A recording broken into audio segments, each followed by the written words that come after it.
I know. It's a tough subject. But we got to keep talking about it. Because I got to help you get fixed.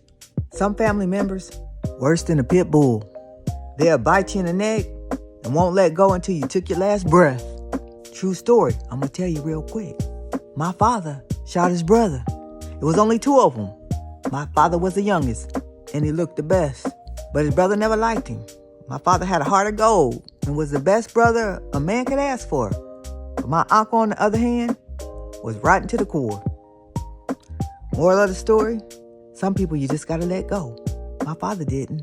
My uncle died and my father was so heartbroken he passed away three weeks later. Some family just ain't worth.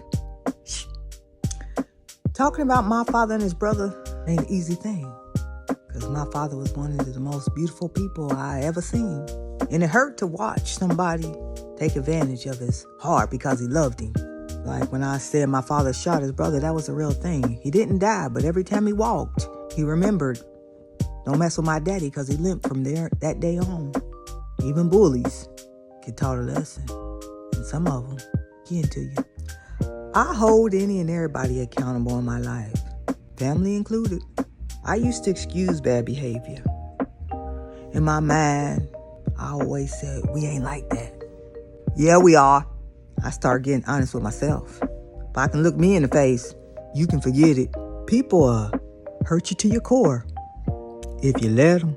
Quit cheering on and being a cheerleader for people that can't stand you. As soon as you turn your back, they on the attack. It's time to be done with all that. The truth is, some of y'all got some beautiful family members and y'all need to get yourself together and appreciate the good people in your life. And then some of y'all got some rotten folks that you need to move on from, related or not. Your peace don't come from other people, you know. It comes from you. So does your happiness. It took me a lot of years to learn that. I can tell. They don't know what I know. Trying to hip you on. And some people really are rotten. I remember me and my sisters were watching TV, and it was a news bulletin. One in hospital, one in custody. And my daddy was one of the brothers. He was the one in custody.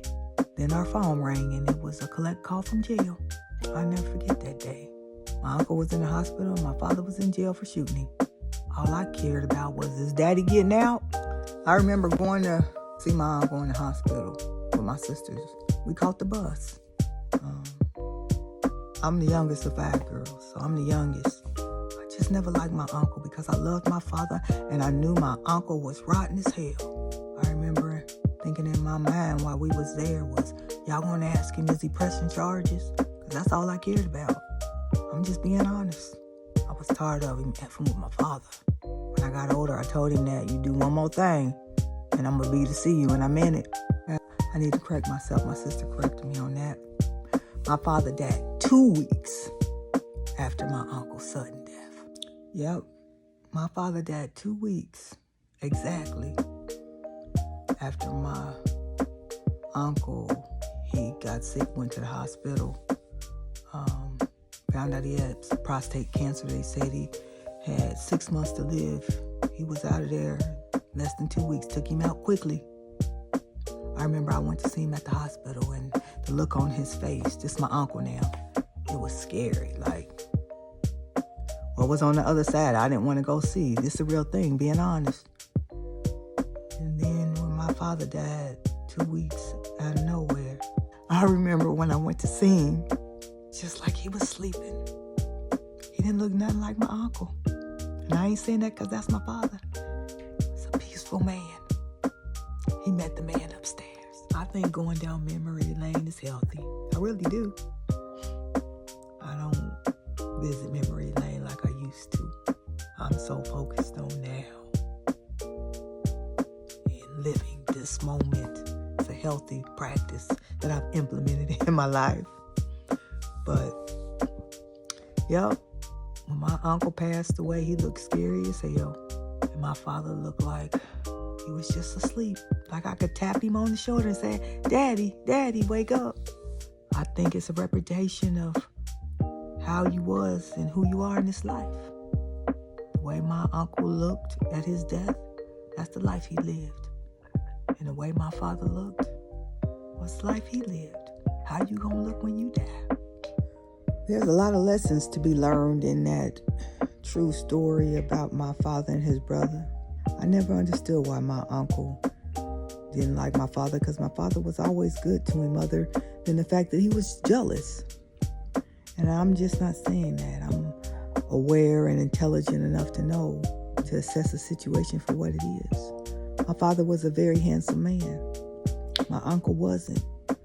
My uncle was born with one of his eyes closed, and my father was very easy on the eyes, and he just resented my father. In my father's entire life, he tried to compensate for his good looks and my uncle's bad looks. Took him to his grave. My father had a weak heart already, from health issues, and after his brother died, took him out of here. That's why you have to be honest and real with yourself, because sometimes being related to somebody just don't matter. What matters is getting away from them. We used to get on my father and be mad because he kept giving my uncle chances. My father always said the good man above would show favor upon him. He's the only one that can judge him. That was his brother, and he loved him. I truly believe God showed favor because my father just passed away in his sleep. My uncle, like I said, that was another thing. May they both rest in peace.